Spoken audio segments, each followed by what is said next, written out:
All right, this is Emma, Neuromuscular Treatments. To start off, before we get into any of the demos, I'm just going to go over a few techniques that we're going to be doing again and again, familiarizing you with a few words that I'm going to say over and over again. So, and I'm going to show this on, we've got Quincy here, and I'm going to show this largely on her upper back and trap group. So I'm going to just slide Quincy's arm over to the side of the table so I've got good access, and I'm going to move her hair out of the way before I get any lotion on anything. So in neuromuscular therapy, we're always going to be following a really similar pattern for any muscle that we're treating. We're going to do some specific palpation and mask it as warm-up. So our warm-up, we might be doing some compressions, some cat pawing, some fascial gliding. All of that is to bring circulation to the tissue and get our clients comfortable with our touch. But it's also how we're going to take notes on what's going on with the tissue underneath our hands, how things move in response to us.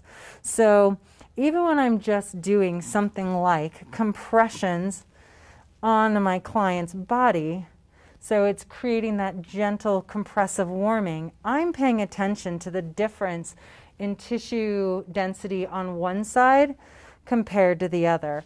I'm also going to pay attention to how things move underneath my pressure.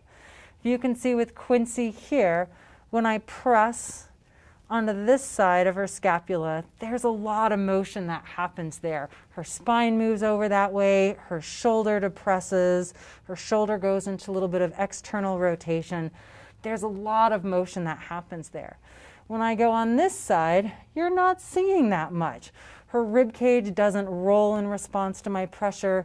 Her scapula doesn't depress. This shoulder doesn't go into the same amount of external rotation. So I'm just paying attention. Not that it necessarily means anything. It's just an interesting piece of information that I'm gathering about my client. It might become important. It might just be, well, that's interesting. So gathering that information. Then oftentimes when I'm doing my warm-up, I'm going to be doing some form of kind of gentle skin lifting. I like to take the dermis and lift it up off of any of the soft tissue structures below it. I don't have any muscle tissue in this little grip here. Also, I'm going to call this a pincer grip. And it's going to show up in a whole bunch of different flavors. It'll be part of this skin lifting and shaking maneuver. It'll also be part of like grabbing a muscle and actually putting a compression into that muscle tissue. So a lot of this pincer grip, which could be in this very sort of petrissage way, it could be in a skin trapping sort of way. As a warm-up, I'm definitely working on lifting the subdermis off of any soft tissues underneath it. Another technique that we're going to do in neuromuscular therapy, I don't think I'm going to demo it very often, but it's a really valuable tool to have, is skin rolling. And that's where I'm just going to lift up the skin off the soft tissue underneath it and roll it underneath my fingers. This works really well when you've got pretty superficial bony structures. So this works really well in this case, like over the spine of the scapula. It's really nice to just kind of lift and roll the skin here. And so again, it's creating a little bit of fascial freedom. It's also bringing in circulation. Another thing that we're gonna do a fair amount is just some warming up fascial gliding. When I do that, all I'm doing is taking a really big surface of my body, generally my hands, I'm putting it on my client's skin, and I'm not moving the muscles directly. I'm moving the skin and gliding the skin as far as it's going to go over my client's body. What you might see as I do this on Quincy is my lower working hand has a lot of availability to move that fascia, where this top hand doesn't go anywhere near as far. I might switch directions of my hands or switch how I'm moving that. One of the many things I'm looking for is feeling for restrictions when I do that sort of fascial gliding. And I'm also looking to see how the fascia wants to move. Does the fascia want to move towards the spine, or does the fascia want to move away from the spine? where do I find the restriction? In this case, if I'm working on the tissue kind of in her thoracic spine on this side, there's a ton of availability for that fascia for me to migrate it towards the skin. But with that same hand position, when I move away, I hit a resistance significantly sooner. So I might come into that resistance point and do just a little bit of jostling, or I might just mark it down in my to-do list like, oh, this tissue here, when I want to move it, needs to be moved away from the midline of the body. That's where I feel that I can create the most change in my client's body. So those are some of our really treatment methods that we're going to do over and over and over again when we're warming up our clients' bodies. Then when we actually get into doing a more specific treatment, we're generally going to follow the protocol where we're going to review our anatomy, and then we are going to do what I call turning muscles individuals. They have a tendency to get stuck to the muscles above it, below it, superficial to it, deep to it, and we want to have those muscles be individuals. So we'll do that oftentimes by finding a round of a muscle. In this case, I'm finding the round of Quincy's second head of trap. And as I grab it, I can feel that there's a separation between the second head of trap and the trap right below it, the third head of trap. And I'm going to feel that little fascial line in between, and I'm going to see if I can just expand that line. So I'm going to slide fingers into that little line between those segments of the muscles and just kind of take my fingers and wiggle back and forth, trying to just open up that space and make those muscles be a little bit more of individuals instead of glued together co-conspirators. We will do, as I already mentioned, some things called pincer grips. Largely we're doing that because it's a really good way to individualize a muscle and lift it up and off the surrounding structures. If I can pinch a muscle and lift, I know I just have those segments. And I do that pincer grip not with my fingertips, but with the pads of my fingers. It's really important to use those as opposed to these for two reasons. This feels really horrible on your clients, as well as this puts a lot of load into the little joints of your fingers. Whereas if you're doing this, you're now engaging a whole bunch of muscles to support all of the structure of your fingers. It's not going to be anywhere near as taxing on your body if you can do a pincer grip with that aspect of your hands. So we'll do that in a whole bunch of different forms. With, let's say, a pincer grip, we're going to do what's called an ischemic compression. What an ischemic compression is it's kind of one of the hallmark things that we do in neuromuscular therapy. And that's whenever we're in a muscle and we find an adhesion within that muscle, a density in that muscle, something abnormally thick within the muscle, what we are going to do is put a consistent pressure into that tissue, and we're just going to hang out there. And what we're doing as we're doing that is we are temporarily denying those sarcomeres circulatory flow, or we're severely impeding it. Don't worry, the tissue will be fine. You're not going to hang out there for all that long. If you're going to hang out there for like a day, we'd have some problems. A few minutes, you're fine. What happens is that tissue that's holding this abnormal contraction, when it's denied a good circulatory flow, it can't maintain that contraction. So its only option as it gets exhausted is to let go. And so we are waiting for that feel of that muscle letting go. You'll oftentimes feel a softening. You might feel a flicker of the muscle. But as soon as that happens, there's no reason to maintain that ischemic compression. Then it's like we want to give a reward to the muscle tissue by releasing that compression, which is going to flood the tissue with new circulation, giving it the nutrients to that location that it needs to do whatever tissue repair needs to happen. So as we do that, as we're learning the feel of muscles as they relax, it's nice to pretend like you're going to be able to do this and instantly you're going to be able to know, oh, that tissue released. You're going to have communication with your client. So if I was going to do ischemic compression in the second head of trap on Quincy, I am going to come in, isolate that muscle, and put some compression into it. By feel, I'm going to want to put enough squeeze on that muscle that I can feel the muscle just before it's going to resist me.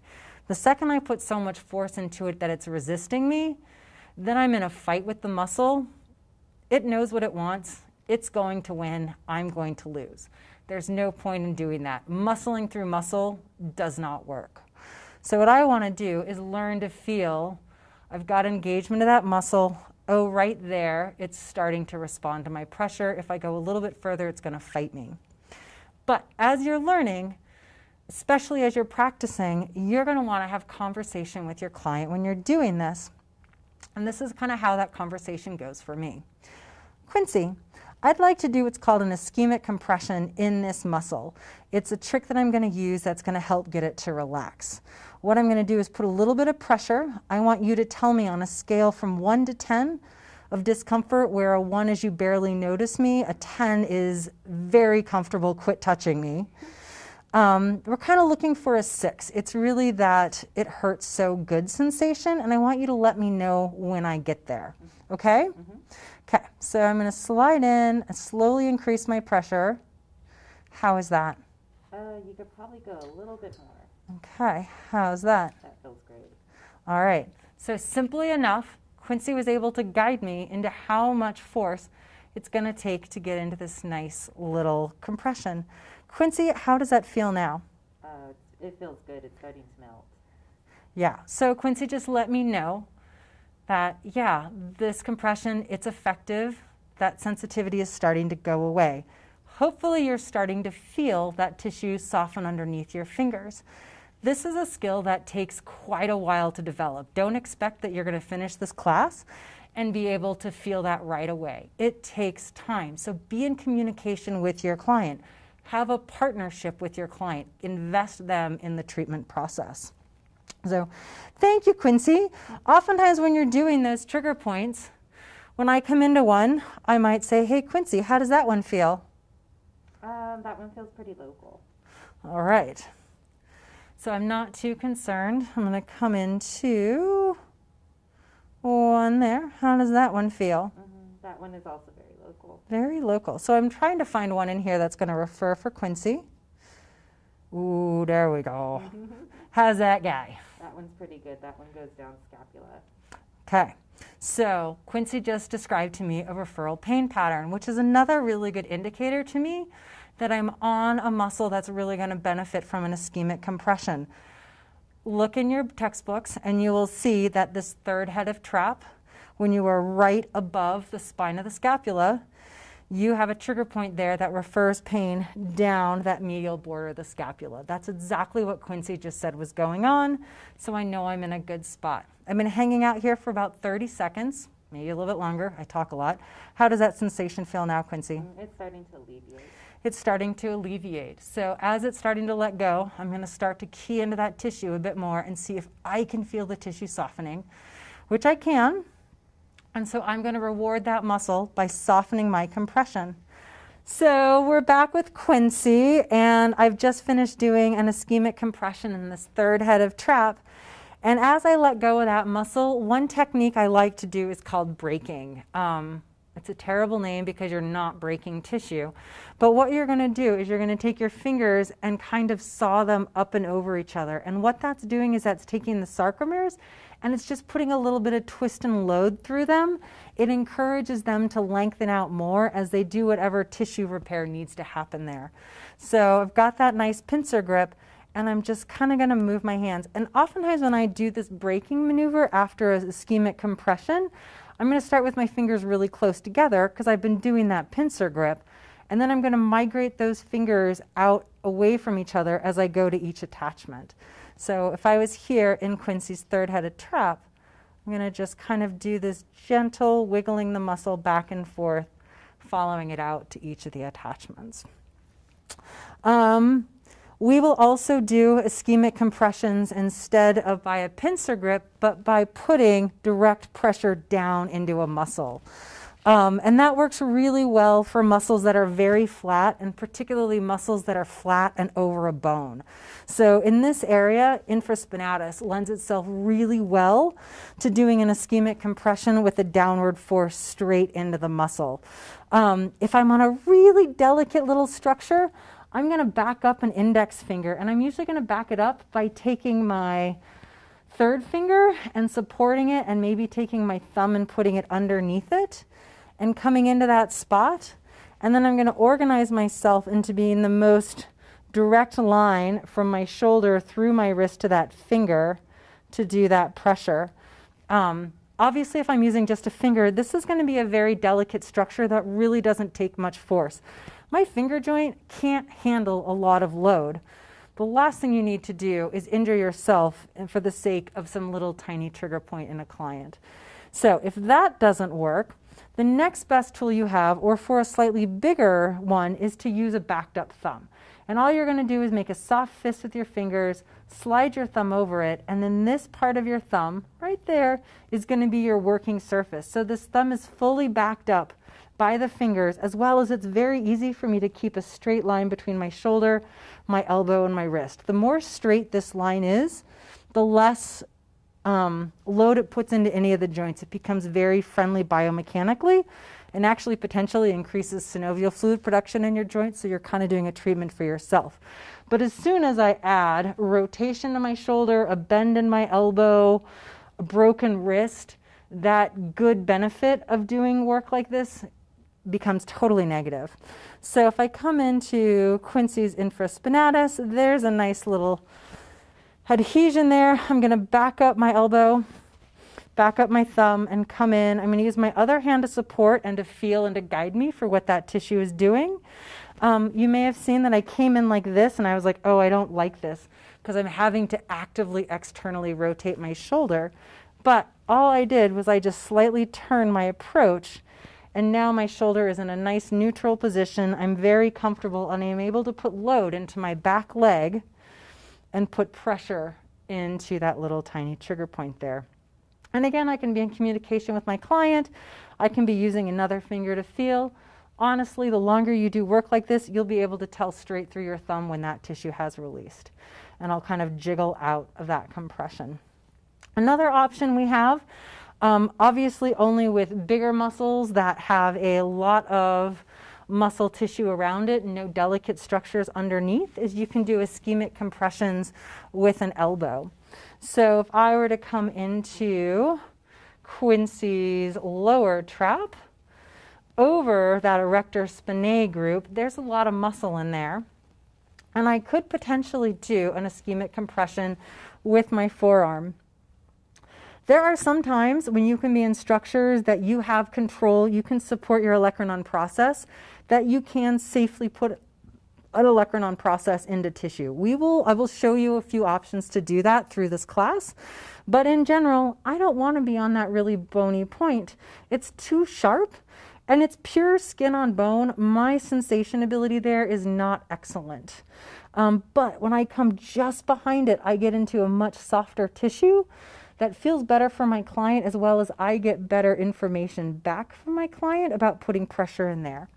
So again, coming in to the lower trap on Quincy, ooh, there's a good spot. I'm going to find a zone where I want to put that compression in. With my non-working hand, I'm going to just help myself dial my finger into the spot. I don't have much pressure on my arm yet. Do I have much pressure on you, Quincy? No, not at all. So I'm just adjusting myself at this point, figuring out where I can be so that my shoulder is organized right over my elbow. I don't want to be back like this because it's going to put a lot of load into my rotator cuff. I want to be directly over my client. I also want to have a very soft wrist here, nice and flabby. As soon as I do this, I am right on that olecranon process. It is sharp. If I get kicked off that muscle, especially in this position, my elbow's going to get flung into Quincy's spinous process, and that's going to hurt. So I'm not doing that. I've got a nice soft wrist. I've got support. If I'm worried about those spinous processes, I'll take my other hand to be a guide there. And now that my shoulder's over my elbow, my center of gravity is over my shoulder, then I'm slowly just going to let my body sink into that spot. And I'm going to wait, and I'm going to be in conversation with my client. From this position, if that work is a little intense or if something's being resistant to relax, I might flutter my fingers a little bit, or I might do a little bit of jostling of the tissue. All those are techniques you'll see, and I always do some nice swirly motion to come out. So those are some techniques that we're going to be using over and over in this class, and you'll become really familiar with them. All right, let's get to it, guys. Thank you, Quincy.